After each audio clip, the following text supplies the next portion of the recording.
I'm telling you that if you dare to assume the feeling of the wish fulfilled, knowing who is doing it, it's God doing it. For God is your own wonderful human imagination, and He is doing it. If you dare to assume it and you walk in the assumption that it is so, ignoring the senses, ignoring the facts of life that deny it, in a way you do not know, it will become a reality in your world. So these are the realities out of which we fashion our world. Take a man who is drafted. I was drafted in 1942 at the age of 38. Not quite 38, but going on 38.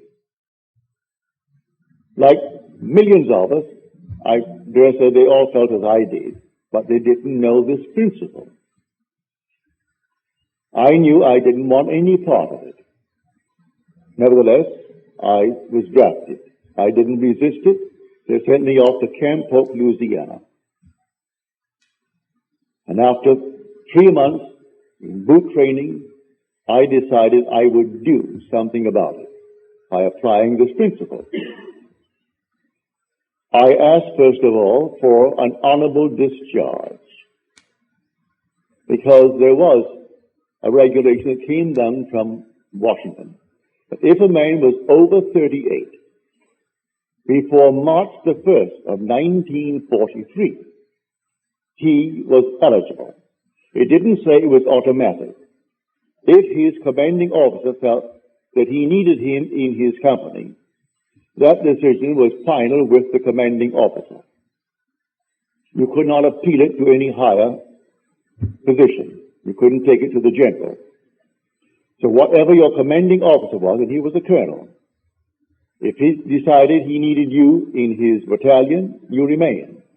Well, I applied based upon the fact that I was eligible, for I was 38 before March the 1st of 1943.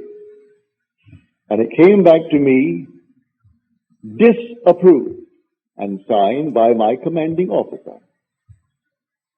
All right? That seems final. But there is nothing final in this world if you know who God is.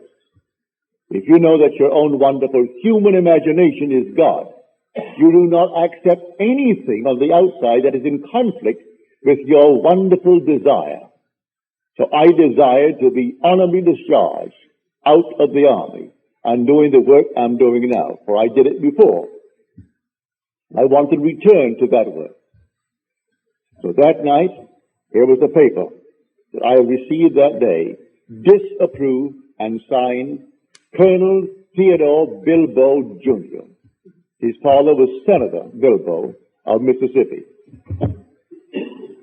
As I retired in my barracks with all these men around me, I assumed I was in my own apartment in New York City. I knew it well. I left a wife and a little girl only a few months old when I was drafted. My son volunteered, and he was with the Marines in Guadalcanal. And they picked me up, and I was drafted, and my little girl was born the end of June of that year, so she was only a few months. And I had a wife and a little girl, and so I imagine I am home. My wife is in that bed, I'm in this bed, and my little girl is over there in the crib.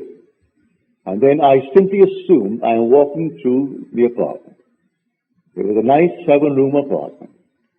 And I walked from room to room and touched the objects, and they all seemed so familiar. And I looked through the window and I saw Washington Square. And I looked to my right and I saw 6th Avenue. And then, having gone all through the place, I simply returned to my bed and settled in it all in my imagination. But I gave it the tones of reality. I gave it sensory vividness. I made it so real that it seemed to me I'm actually in my apartment in New York City. But I made quite sure I was not there on furlough. I was there because I was honorably discharged. No furlough, not going back. Well, 4 o'clock in the morning, before my eyes came a sheet of paper It looked like the sheet that I got from the colonel, where it was disapproved. And as I looked at it, a hand came out from here to the hand and held a pen. And it scratched out the word disapproved. And it wrote boldly in script, approved. And then the voice said to me, that which I have done, I have done. Do nothing. I woke, and all the boys had sung to sleep. I remained because I couldn't break their sleep. I remained until that very moment when I could go down and shave and clean before anyone else did, which I did. And this thing is permeating my entire brain, what happened to me that night. For 9 days, I did nothing. On the 9th day, the same colonel called me in. And after a long chat with me, he said, go back to your commanding officer, captain, and tell him to sign another application. And so I went back. I had done nothing in the interval. And he signed another application. I went back to the colonel, and the colonel approved it. And that very day, I was on a train from Camp Polk, Louisiana, to New York City, honorably discharged. To this day, none of them knew or know what I did. I did it all in my imagination. I believed that what I did was fact. I believed that my imaginal act creates facts, and therefore I actually lived in my apartment. And I was not any longer a soldier, I was a civilian, but I was honorably discharged from the army, not dishonorably. And in 9 days, it was fulfilled. I can multiply that story by hundreds if one will actually do it, for we are the opulent power. Instead of doing strange things and getting wrong with the government and fighting for your objectives, you don't fight at all. The voice said to me, that which I have done, do nothing. Well, where was that voice? Within me. That very voice that I heard coming from without was whispering from within me. The voice that said to Moses, I am, that is who I am. And he heard us coming from without what is being whispered from within. For are we not told in Scripture that we are the temple of the living God, and the Spirit of God dwells in us? And God is Spirit. Well, if the Spirit of God dwells in us, then how could I hear it from another? He is coming from within myself. And so I heard it. When I could not get any passage, I did the same thing when I seemingly was locked in an island for months to come because there was no ships coming. I did the same thing. I remember what I did in the army to get out. I did it when I was in an island and could not get out. And then a long, long list waiting, and they called me and gave me passage for my wife and my little girl and myself.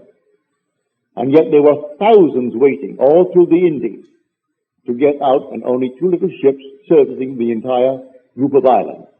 And I simply got out. It doesn't matter how. I did it normally. I didn't kill anyone. I didn't bribe anyone. I didn't pull any strings. I simply applied this principle. If I actually got passage, would I sail? Yes. Well, then I assumed that I'm on a ship.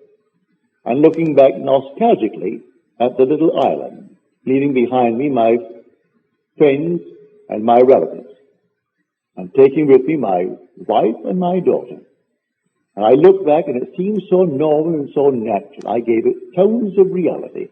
I could feel the salt of the sea on the rail as I held the rail of the ship. I could smell the rawness of the ocean, and I could see the island.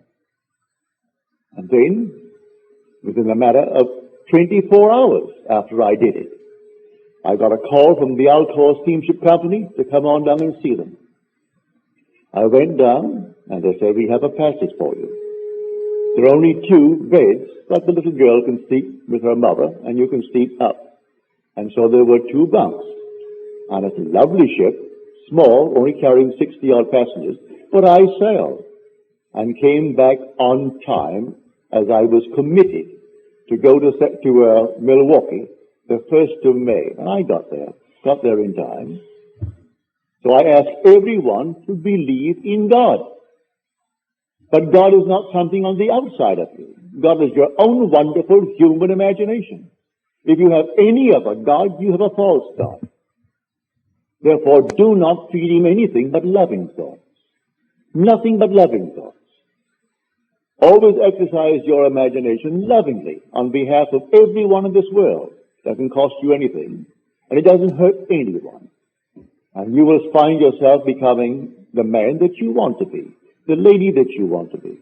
And you'll move from stage to stage to stage without hurting anyone and fulfilling all of your dreams. Then you'll know how true the statement is. That all things are possible to him who believes. Because with God, all things are possible. And you'll find God. You'll find him in yourself as your own wonderful human imagination. That is God. As stated so clearly in Scripture. He's called in Scripture the potter.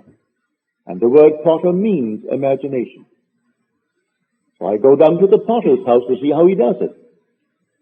And he was working at his instrument. And there he was at a wheel making something out of clay. But what he had, the vessel he had in his hand, was spoiled. And he reworked it into another vessel, as it seemed good to him to do. He didn't destroy it. He didn't discard it. He reworked it into another vessel.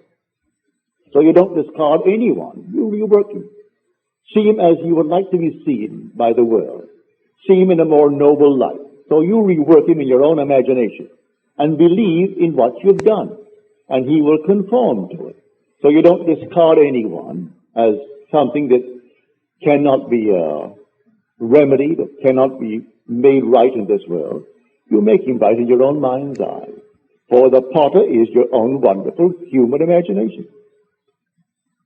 And any vessel you hold, whether it be a man or yourself, see that it is lovely, that you are actually the man that you want to be, that those round about you, they are what they would like to be, and have a nice vivid imagination of it, a clear idea of what you really want in this world, and a determinate vision of things as they ought to be, and have them all fixed in your own mind's eye, and believe it.